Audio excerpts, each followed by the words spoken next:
Hoy vamos a analizar una de esas historias con dos caras. La de Walter Lewin, un profesor de física que fue para muchos una inspiración, pero cuyo legado quedó marcado por una controversia muy seria. Vamos a ver quién fue este hombre, una de las figuras más carismáticas y a la vez polémicas de la educación en Internet. Para entender bien toda esta historia, primero tenemos que conocer la leyenda. Fijaos en esta cita de 2014 de un boletín del Instituto India de Tecnología. Lo describían literalmente como un héroe de la infancia para estudiantes de todo el mundo. Esa era la percepción general que se tenía de él, y no es ninguna exageración.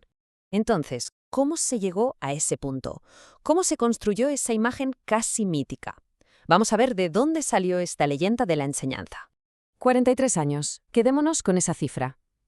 Ese fue el tiempo que Walter Lewin estuvo dando clases de física en el MIT, que es, como sabemos, una de las universidades más prestigiosas del mundo.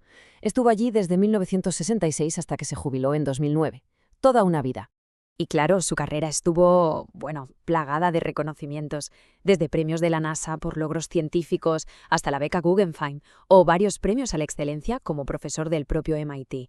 O sea que no hablamos de un cualquiera, sino de una figura súper respetada en el mundo de la ciencia y la universidad.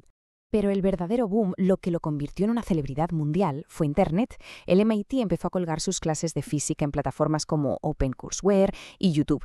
Y esas clases no solo enseñaban, es que eran un espectáculo. Su estilo, su energía, sus demostraciones, a veces un poco locas, hicieron que millones de personas en todo el planeta se enamoraran de la física gracias a él.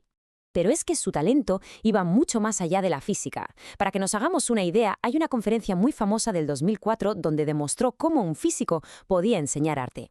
Es un vistazo perfecto para ver al maestro en acción. Y fijaos en esto, porque capta su estilo a la perfección. Él empezaba desafiando todo lo que creías saber. Te soltaba una frase como esta: para apreciar el arte del siglo XX debes abandonar la idea de belleza. ¡Boom! Ya está, ya te tenía enganchado, obligándote a pensar de una forma completamente nueva. Y aquí es donde se veía su genialidad. Era capaz de coger conceptos súper complejos, como la diferencia entre impresionismo y expresionismo, y destilarlos en una comparación así de clara. El impresionismo, un registro objetivo. El expresionismo, una distorsión para provocar emociones. Sencillo, directo. Lo hacía accesible para cualquiera. Y esta cita resume a la perfección su filosofía como profesor.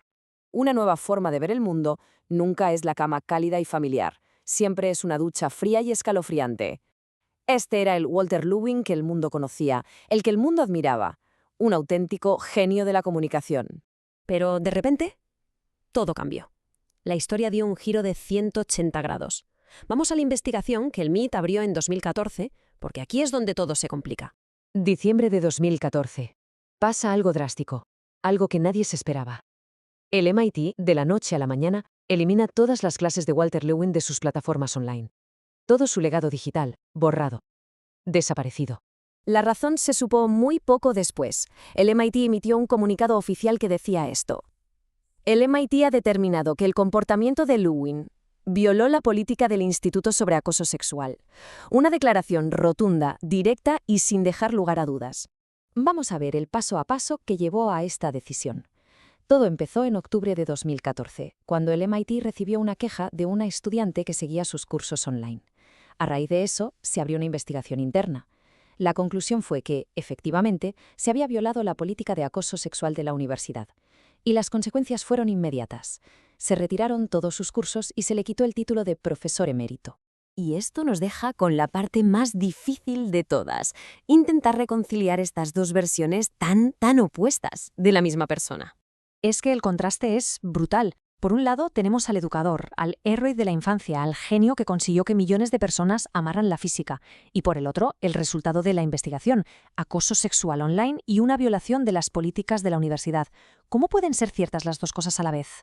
El que era presidente del MIT en aquel momento, Lee Rafael Reif, explicó la decisión basándose en un principio que es clave. Dijo, los estudiantes depositan una confianza tremenda en sus profesores. Merecer esa confianza es una de nuestras obligaciones más fundamentales. Para el MIT, la protección de ese principio estaba por encima de todo. Al final, este caso nos fuerza a todos a tener una conversación muy incómoda, una que va más allá de Walter Lewin.